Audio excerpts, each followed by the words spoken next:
Hey friends, do you love Frankenstein? This video is for you. But also, it's for me, because these are all the things I plan on reading and watching this month, March 2024.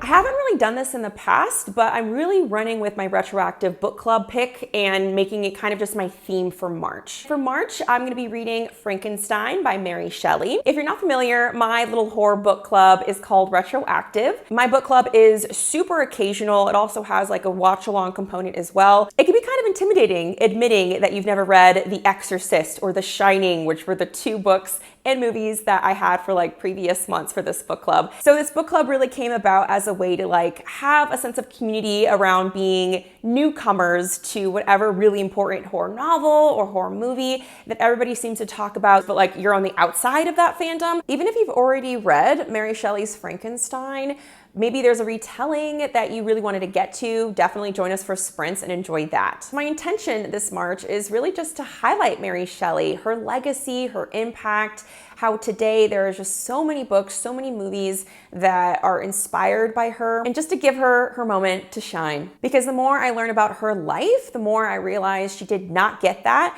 during her living years. We're going to be pairing this book with one of the most famous adaptations of Mary Shelley's book, and that is Universal's Frankenstein, which came out in 1931. Before I started thinking about Frankenstein being my book club pick for March, I did not realize that there are so many sequels for Frankenstein. I have a feeling not all of them are going to be really good. I know Bela Lugosi makes an appearance down the line, so it should be really interesting. I haven't seen Frankenstein in many years. More recently, though, I did see The Bride of Frankenstein. But as I make my way down that sequel franchise list, all those will be new for me. Later this month, on March 24th, I'll be having a live discussion with Andrew from It Came From the Page. He is a huge Universal Monsters fan. He's participated in previous book club months, discussions, and like sprints. So I just know that anytime we chat, I'm constantly laughing and learning something new. I have some retellings I want to get to after I finish Frankenstein, which will be the first book I read this month. And then I also have some nonfiction books too that'll help me understand Mary Shelley a little bit more, her life, the origins of the story, as well as some background on like the behind the scenes making of the Universal Monster films.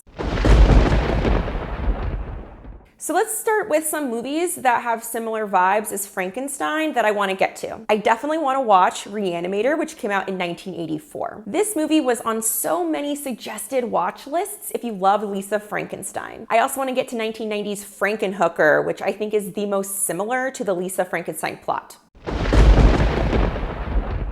Moving on to the nonfiction books I want to get to this month. The first is Romantic Outlaws. I've already started this one because it is a chunker. It is massive. It is well over 500 pages. Luckily, my library, Love You Library, they have the audiobook for this. I have a little T-chart going on my notes app so I can just kind of keep stuff there that resonates with me. I also love how this author really talks about a lot of popular ways that these two women are talked about, both in their time that they were alive and today, and really does challenge some misconceptions or things that people are kind of pushing as the way to like view these women that I think is really cool. Like she's critiquing and saying like what we think we know about these women is not actually true because we found other evidence, newer evidence. It's all just really fascinating, and I hope it helps me just have a little bit more of an opportunity to reflect on Mary Shelley's life and what aspects of that she might have put into her work, Frankenstein. And then I had two books that will help me better understand Frankenstein as a work, and then also the Frankenstein Universal Monster films. I have The Monster Movies of Universal Studios by James Niebauer. This one walks the reader through in like very brief chapters on each of the films in chronological order that we can deem, Universal classic monster films. It starts in 1931 and goes all the way into the late 40s. I saw that they have a lot of like plot summaries in there. I don't want to spoil some of the movies I haven't seen. I'm going to read them after I see the movie. And then I have Readings on Frankenstein, which is a collection of essays written by multiple authors. I'm really looking forward to this one because there are really short essays in here, but they have such a range of different topics when you're discussing like Mary Shelley's life and, their interpretation of how this story was born. They have different lenses to view the Frankenstein story. One is really interesting. I saw the chapter title for it. It's talking about like gender and how both Frankenstein and his monster are kind of like doing gender in different ways or like questioning it in the way that they're performing it. It sounds like really fascinating stuff. So once I finish Frankenstein at the start of the month, I'm gonna crack this one open. Moving on to the fiction books I want to get to this month, I have many retellings and then also some books that feature a resurrection, like coming back from the dead element. Junji Ito has a collection of stories that is based all around Frankenstein. And I think there's also some other stuff in there too that's mixed in. I've heard some really positive reviews on this one. Like one of them, I remember they're saying that this is like their favorite adaptation of Frankenstein. Then I have Siren Queen by Nevo. So this one isn't a retelling of Frankenstein or anything that like is really overtly about it. I just thought this one was just a little bit more like old Hollywood, Universal Film Studios adjacent. And I think there's also some commentary in this one about like monsters or monstrosity. So I think there's themes there that possibly relate to Frankenstein in one way. Then I have Julian Stone's It's Alive. This book I heard about from my uncle, who also is like a huge movie fan. It's supposed to be a narrative retelling of how we have the first Frankenstein movie created in the 30s. My one question is like how historically accurate it is, but my whole goal is like to have my nonfiction stuff going on the side, so I'll be able to just kind of like cross-reference and corroborate to see how, you know, the fact compares to the fiction in this book. Then there's Undead Girl Gang by Lily Anderson, which I've already started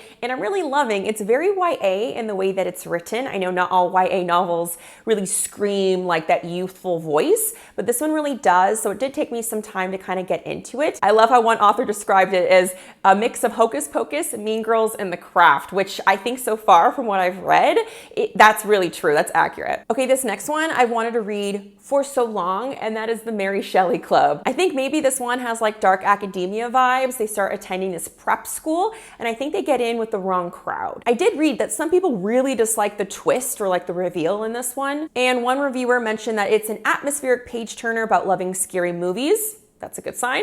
Longing to belong and uncovering the many masks people wear. I also want to try out The Children on the Hill by Jennifer McMahon. This one has dual timelines, multiple POVs, and I think based off of like how it's marketed, it is supposed to be a Frankenstein retelling. Based off of like the plot summary, I don't understand how, but I'm curious to find out. I'm gonna give Angelica Frankenstein Makes Her Match by Sally Thorne one more try. I started the audio of this one a while back and it just didn't really grab me at the time. I don't think there's anything about it that I was like disliking. I just think maybe I wasn't in the mood yet for anything really heavy in the romance genre. I think it's way more like historical rom-com than it is anything really like horror related. One author described this book as like Bridgerton meets the Addams Family vibes. So there's hope for me that this one might resonate on the second try. Another book I really wanted to get to for the longest time because the cover is so cool is The Dark Descent of Elizabeth Frankenstein by Kirsten White. This one could go either way for me because I was one of like 12 people to really love Hyde, but then I DNF'd Mr. Magic fairly recently. So, you know, all bets are off. I could really love this one. I could really hate it. All I know is like it's pretty dark and it really is heavily inspired by Mary Shelley's Frankenstein, but from like a female perspective. And the only new release on this list is going to be Einhollow by Tim McGregor, which came out in early 2024. I've only really heard about this one from Katrina. I think it's a Bride of Frankenstein retelling. There's a woman who joins her husband on this like isolated island, and you have a new person who arrives, and I guess things get shaken up from there. Katrina really liked it, and she talked about how it's, you know, really emphasizing the horrors of womanhood, and that's interesting coming from a male author. So I'll kind of go in a little cautious. In March, I'm really going to be prioritizing live streams where I'm reading and watching all the things I listed in this video. So once I wrap up Frankenstein by Mary Shelley, I'll be just thinking about what my mood is and what I want to cross off this list. I'll be kicking off Mary Shelley March on March 1st at 2 p.m. PST with some reading sprints. Until then, I'd love to know, what are you reading this March? Have you read or watched anything on this list? Let me know anything I need to know ahead of time. If anything piqued your interest, definitely join us for sprints. I will see you all in my next video. Bye.